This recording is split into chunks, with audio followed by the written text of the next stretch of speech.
시편 92편 12절로 14절 말씀입니다. 의인은 종려나무같이 번성하며 레바논의 백향목같이 성장하리로다.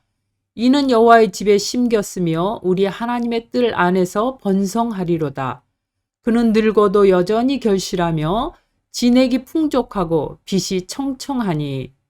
몇 달 전 뉴스에서 한국에 새로 부임한 각국 대사들이 한국 대통령에게 자신의 신임장을 전달하는 모습을 보았습니다. 새로 부임한 각국 대사들은 자신의 신임장과 더불어서 자신의 나라를 상징하는 복장을 하고 왔습니다. 그 중에 이스라엘 대사는 평범한 양복 차림이었는데 머리에 작고 둥근 모자를 썼습니다. 그 모자는 키파라고 부릅니다. 키파는 이스라엘의 정체성을 나타내주는 가장 상징적인 복장이죠. 대부분의 유대인 남자들은 항상 이 키파를 쓰고 다닙니다. 이 모자에 붙여진 이름 키파는 원래 종려나무에서 나온 말입니다.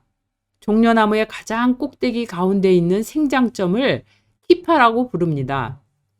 오늘 시편 92편에 보면 의인은 종려나무와 같다라고 그렇게 표현을 했습니다.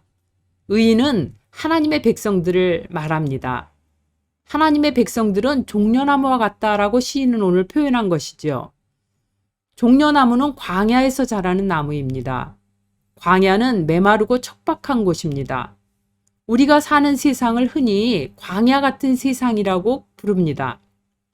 우리는 현재 코로나19라는 광야길을 걸어가고 있습니다. 그런데 그 광야에서 자라는 나무가 바로 종려나무입니다. 다시 말하면 종려나무는 광야에서의 삶을 상징합니다.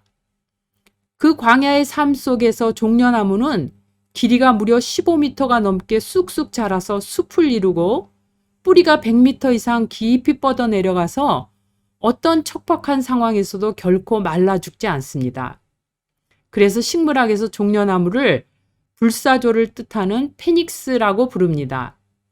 어떤 강한 태풍이 불어도 잠시 구부러져 있다가 다시 일어나는데 생물학자들의 연구에 의하면은 종려나무는 구부러져 있을 때 오히려 그 뿌리가 더 강하게 뿌리를 내린다고 합니다.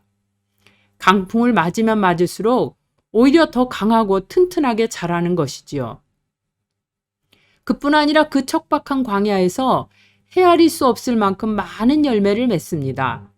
종려나무 한 그루가 5에서 8송의 열매를 맺는데 그 한 송이마다 무게가 무려 15에서 20kg 정도 되니까 한 나무에서 약 100kg 이상의 많은 열매를 수확하는 것입니다. 열매만 많이 맺는 것이 아니라 그 열매가 얼마나 달고 맛있는지 꿀과 같다고 합니다. 그래서 유대인들은 딸의 이름을 지을 때 타마르, 우리 성경에는 다말이라고 표현한 이름을 많이 붙이는데 히브리어로 타마르는 바로 종려나무를 말합니다.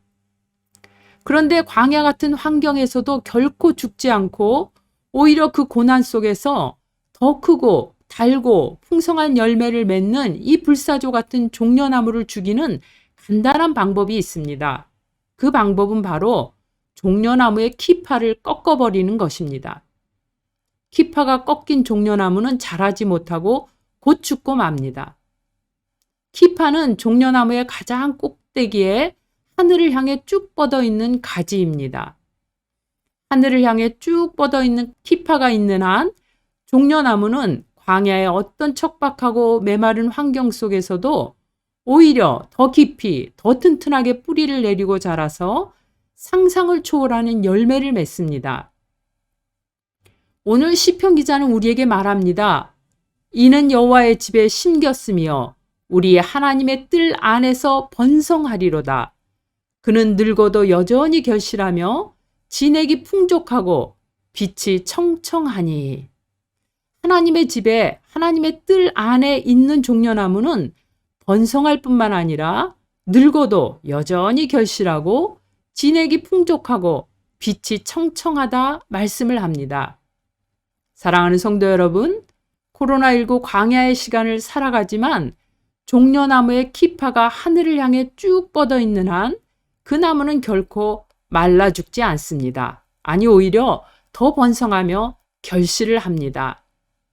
오늘도 여러분의 머리에 믿음의 키파를 쓰고 종려나무처럼 고난 속에서 더 깊이 믿음의 뿌리를 내리고 성령의 풍성한 열매를 맺는 삶이 되시기를 축원합니다.